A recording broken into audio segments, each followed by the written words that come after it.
말씀 보시겠습니다. 오늘 하나님께서 우리에게 주시는 말씀은 신약 마태복음 4장 18절에서 25절 말씀입니다. 제 성경으로 신약 5면에 있습니다. 마태복음 5장 18절에서 25절 말씀을 한 절씩 교독하겠습니다. 갈릴리 해변에 다니시다가 두 형제 곧 베드로라 하는 시몬과 그의 형제 안드레가 바다에 금을 던지는 것을 보시니 그들은 어부라.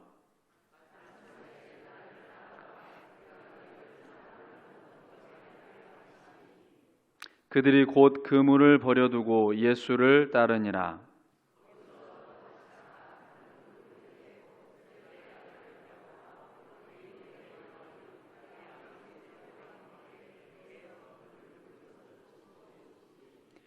그들이 곧 배와 아버지를 버려두고 예수를 따르니라.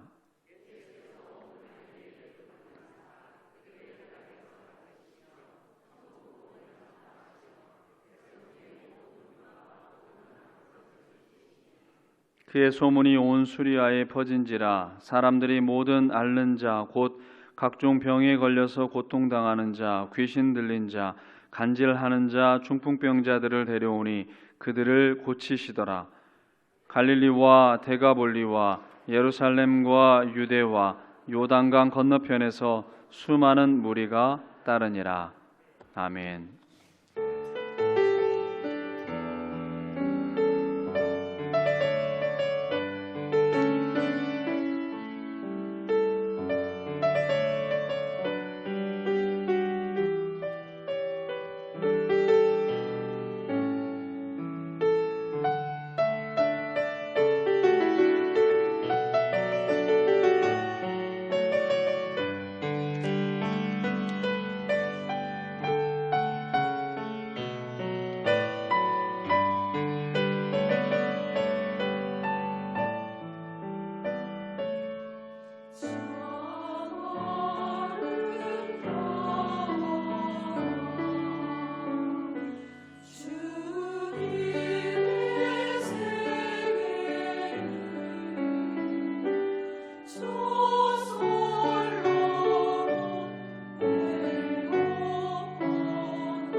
아멘. 참 은혜스럽죠? 찬양대도 은혜스럽고 찬양단도 은혜스럽고 여러분들도 은혜스럽고, 우리 옆에 계신 분에게 인사합시다. 행복합시다. 웃으면서 삽시다. 웃으면서 살아야지 얼굴이 이렇게 좀 굳어져 있으면 얼마나 무섭습니까? 웃으며 살아가시기 바랍니다. 손도 이렇게 잡아주시기도 하고 그러셨네요. 이 시간 또 인사합시다. 주님, 제가 여기에 와 있습니다. 저에게 찾아와 주세요. 준비 시작.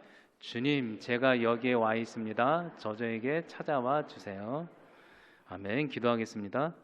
하나님, 하나님의 은혜가 어찌 그리 큰지요. 우리가 예배 드릴 때 날마다 슬픔이 기쁨으로 변화되게 하여 주시고 삶의 고통이 소망으로 바뀌는 시간 되게 하여 주시옵소서.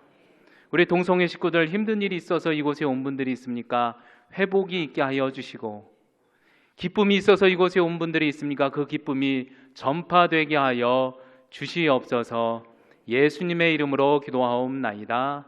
아멘.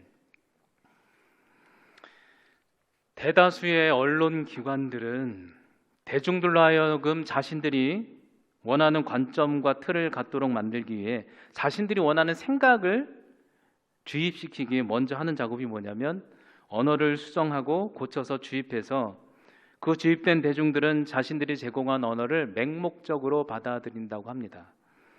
이것을 프레임 전쟁, 관점 전쟁, 언론들끼리 이렇게 전쟁을 한다는 거예요.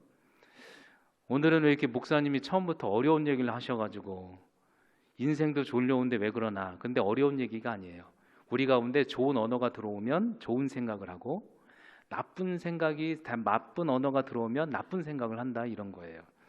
여러분 맞죠?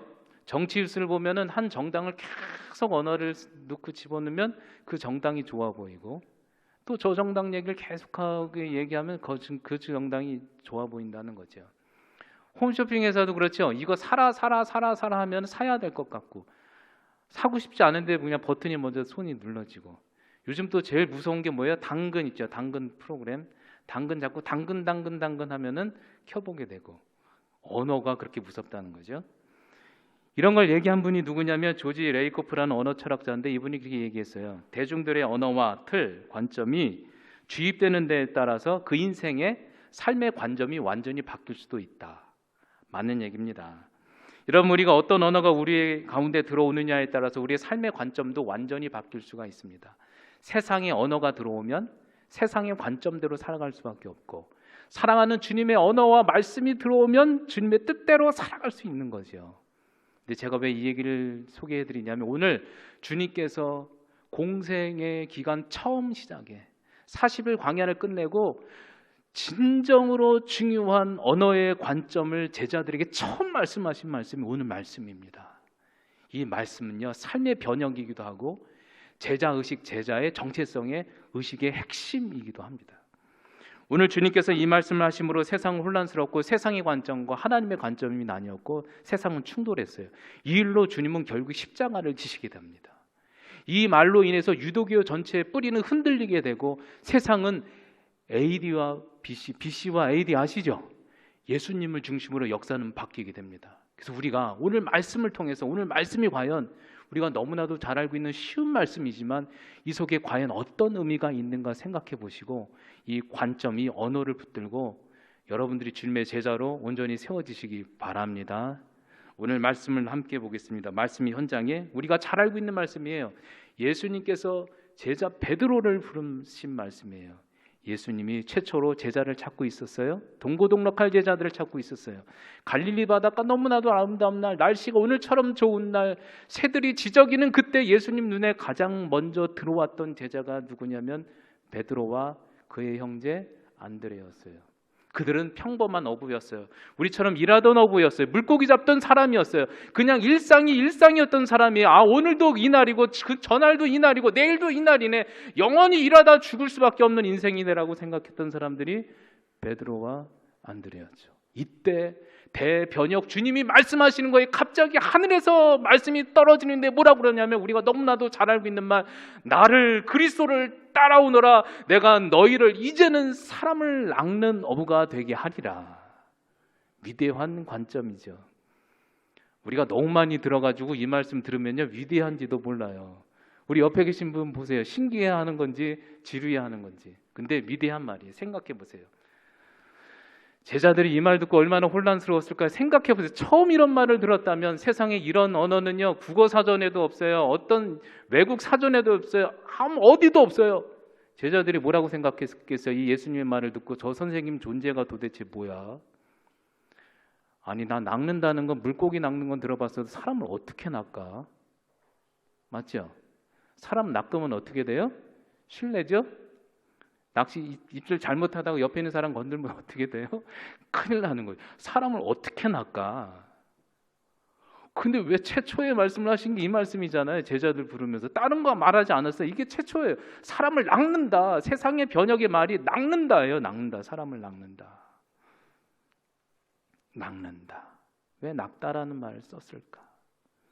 제자들을 처음 부르면서. 여러분 그런데 우리가 한번 생각해 봅시다. 주님이 사용한 이 언어 체계와 이 동사를 한번 생각해 봅시다. 낚다라는 단어가 과연 좋은 단어인가 나쁜 단어인가? 여러분 낚다는 주어가 물고기여야 합니다. 사람을 낚으면 큰일 납니다. 저는 낚시를 잘 못하지만 간혹 가다가 목사님들과 함께 낚시를 한 적이 있어요. 전에 있던 교회에서 2년 전에 제주도를 가서 바닷낚시를 했습니다. 제가 잡으려고 했던 게 무엇이냐면은 고등어를 잡으려고 했습니다. 고등어. 작은 물고기가 아니에요. 고등어를 잡으려고 했어요. 근데 처음에 막 잡는데 물고기가 안 잡혀요. 그래서 옆에 보니까 참 잘 이렇게 낚시를 좋아하시는 목사님한테 물어봤어요. 나는 왜 안 잡히냐고. 아무리 지렁이를 끼도 그냥 지렁이 꼬다리만 먹지 그냥 다 이렇게 돼요. 그래서 했더니 낚시는 원래 속이는 거라고. 이렇게 입질을 넣고 지렁이를 넣고 지렁이가 살아있는 것처럼 이렇게 움직이면 잡는데요. 이런 거 처음 하셨죠? 그래서 했어요. 그랬더니 펄썩 물어요. 손맛이 얼마나 좋은지. 고등어 3마리 잡았는데 먹었을까? 아니요. 그 배멀미로 다 토해가지고 다 주고 했던 기억이 있습니다. 낚다. 물고기를 낚다죠. 사람 낚으면 큰일 납니다. 실례입니다. 낚다. 잘못 사용했어요. 하나님 실수일까? 또 낚다 생각해 보세요. 낚다는요 제가 얘기했지 아까처럼 단어의 의미는 완전 부정적이에요. 속이다 쓸 때 낚다 그래요. 내가 저 사람한테 완전히 낚였어. 그럼 그 사람 어떻게 되는 거예요? 나는 완전히 속았어. 결혼하다가 남편이나 아내가 마음에 안 들면 뭐라고 그래요? 저 사람 별도 따다 준다고 하더니 저 사람 인생 가운데 내가 완전히 낚여가지고 내 모양 내 모습이 이러네. 그러면 그것은 행복하다는 겁니까? 불행하다는 겁니까? 아주 슬프다는 거죠. 여러분 낚다라는 동사는 안 좋아요. 그것뿐입니까? 낚다 생각해 보세요. 낚으면 삽니까? 죽습니까? 다 죽습니다. 세상의 단어 낚다는 다 부정적인 거예요. 근데 주님이 왜 낚다라는 동사를 사용했을까? 사람을 낚자라고 했을까? 물고기를 낚다도 아니고. 그 귀한 제자들을 처음 부르면서 그것도 수제자 아닙니까? 베드로와 여러분 같은 수제자를 부르면서 사람을 낚다라는 동사를 사용해서 삶의 변혁, 역사의 변혁, 변곡적 같은 언어로 사람을 낚다라는 단어를 해서 세상과 충돌을 했는데 그 낚다라는 단어를 왜 사용했을까? 주님이 쓸까? 사실 낚다는 우리 인생의 전부의 귀결이고 목적입니다.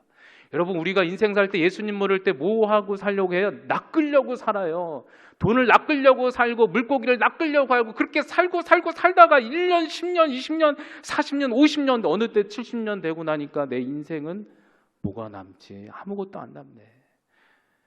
우리가 돈을 낚으려고 어느 때는 돈을 많이 낚으면 좋아서 기뻐하고 어느 때는 조금 낚으면 스트레스 받고 다 낚다가 결국에 보니까 내 자식도 죽는지 모르고 내 아내도 죽는지 모르고 내 남편도 죽는지 모르고 그렇게 일상생활 가운데 먹고 살려고 살다가 보니까 인생이 끝나버리는 거예요.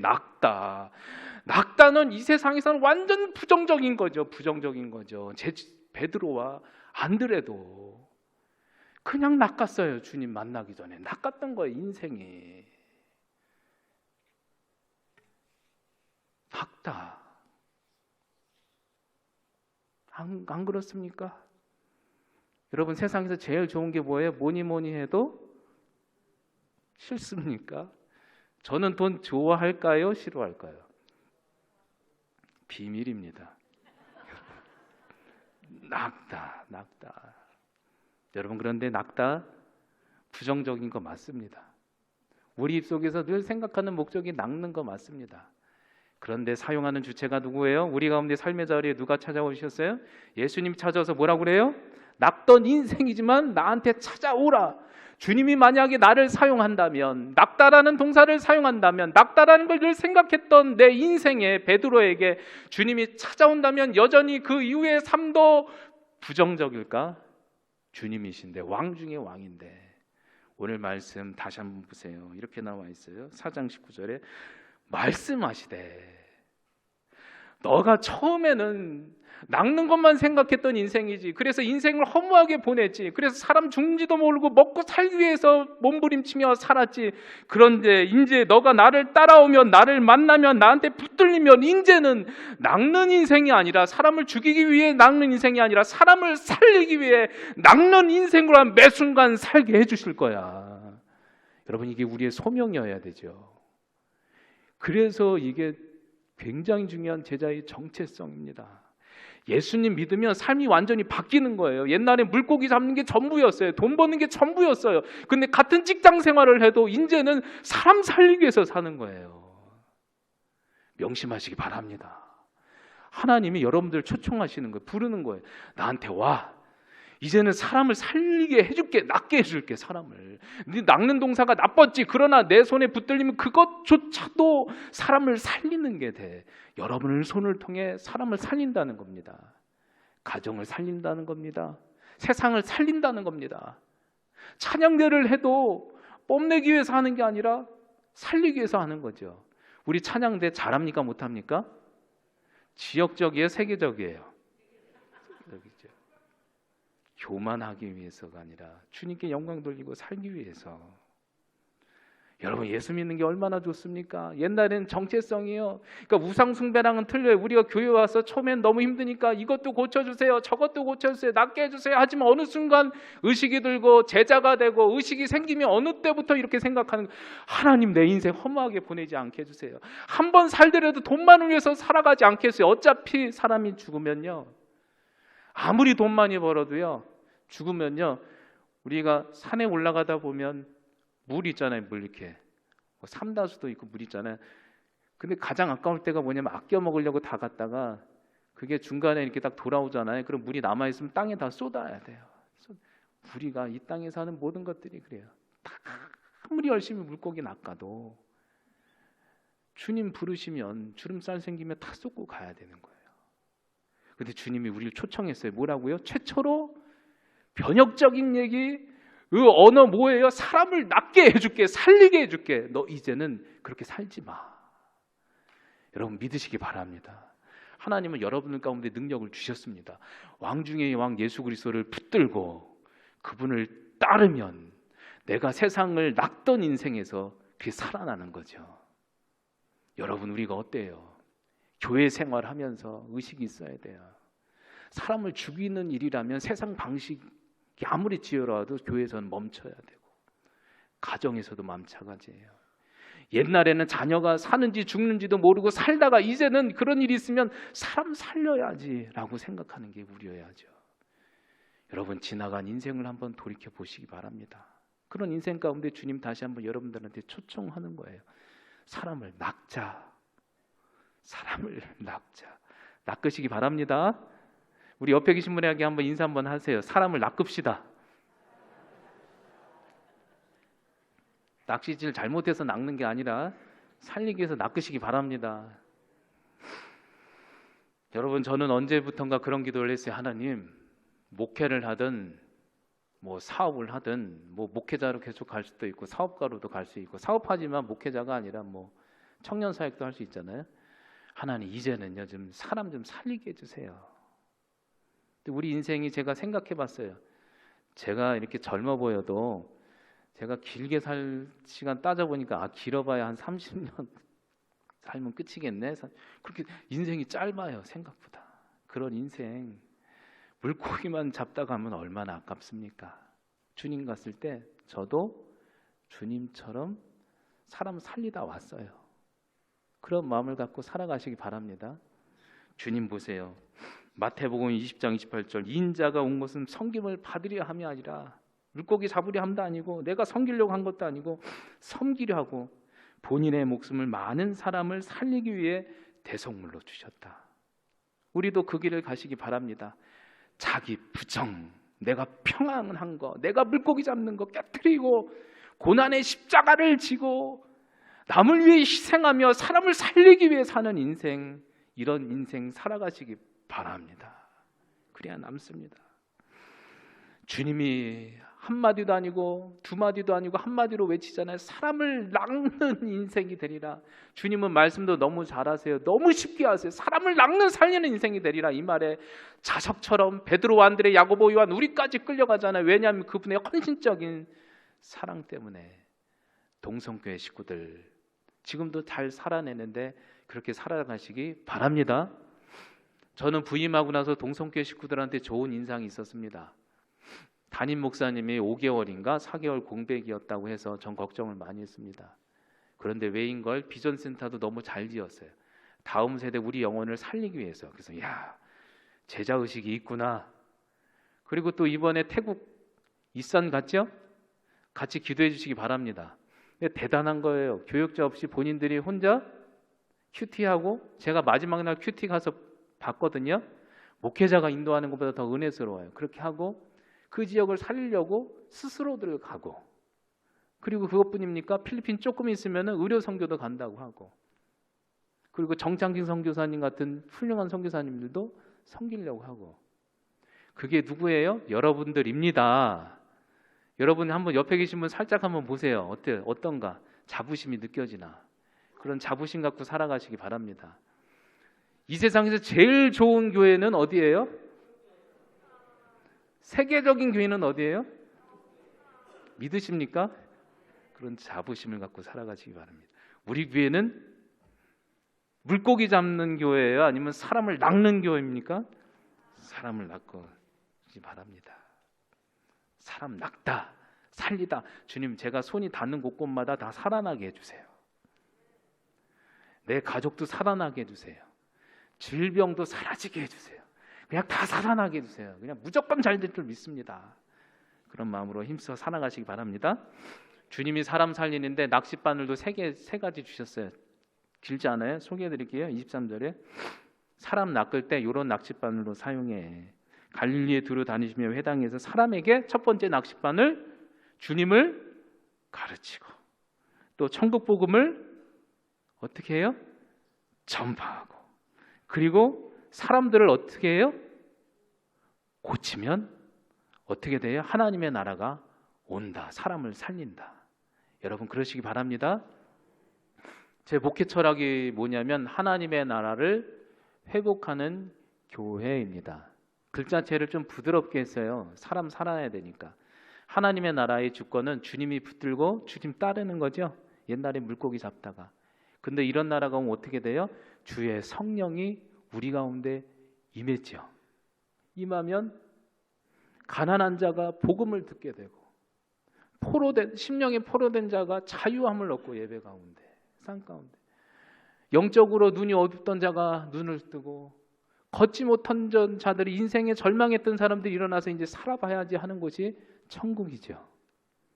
이런 천국 어렵게 생각하지 마세요. 예배드리고 우리가 주님을 가르치고 복음을 전하고 그리고 고치고 우리가 그들을 먹일 때 사람을 살리는 그런 하나님의 나라가 올 줄 믿습니다. 우리 교회에서 왔으면 친정집 같았으면 좋겠어요. 사람 사는 맛이 났으면 좋겠어요. 인생 살다가 죽겠네 해도 우리 교회 오면은 살겠네 했으면 좋겠습니다. 사람 사는 교회 됩시다. 사람 살리는 교회 됩시다. 끝으로 리거렌 목사님의 목적이 이끄는 삶 377페이지의 내용을 제가 요약해서 읽어드릴게요. 이렇게 나와 있어요.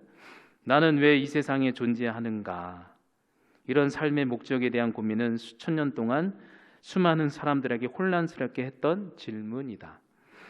그렇게 혼란스러웠던 이유는 우리가 그러한 고민들의 출발을 우리 자신으로부터 찾으려고 시작했기 때문이다. 그래도 우리가 왜 살아야 되는지 그 삶의 목적을 분명히 알고 싶은가? 그렇다면 이제 우리가 아니다. 우리는 이제 우리가 아니라 그리스도 안에서 우리는 우리가 누구인지 그리고 무엇을 위해 살아가야 되는 존재인지 알게 될 것이다. 그리스도는 갈릴리 바닷가에서 만난 베드로와 안드레에게 주신 사명의 메시지처럼 그리스도는 우리 안에 다른 사람을 살리고 간증할 삶의 메시지를 꼭 담으셨다. 우리가 주님의 부르심을 받게 될 때 우리는 사람을 살리는 주님의 메신저가 꼭 될 것이다. 믿으시기 바랍니다. 하나님 여러분을 통해 사람을 낳고 사람을 살리는 베드로와 같은 안드레와 같은 제자로 하나님께서 사용하실 줄 믿습니다. 여러분 생계를 내려놓는다는 얘기가 아닙니다. 직장에서 가정에서 우리가 제자의식을 갖고 사람 살려야지. 돈이 아니지 물고기가 아니지. 이런 의식을 갖고 살아가시기 바랍니다. 모두가 물고기 잡을 때 정신 팔렸을 때 주님은 베드로, 안드레, 야고보, 요한 우리를 부르셨습니다. 그 부름에 헛되게 인생을 보내는 게 아니라 이제라도 주님 사람 살리게 해주세요. 기도로 살리게 해주시고 사명으로 살리게 해주시고 내 손과 언어로 사람 살리는 인생 살다가 주님 품 꼭 뵙는 우리가 되게 해주세요 라고 하면서 끝까지 삶의 믿음으로 전진하는 동성애 식구들이 됩시다. 제가 기도하겠습니다. 하나님, 주님께서 초청해 주셨습니다.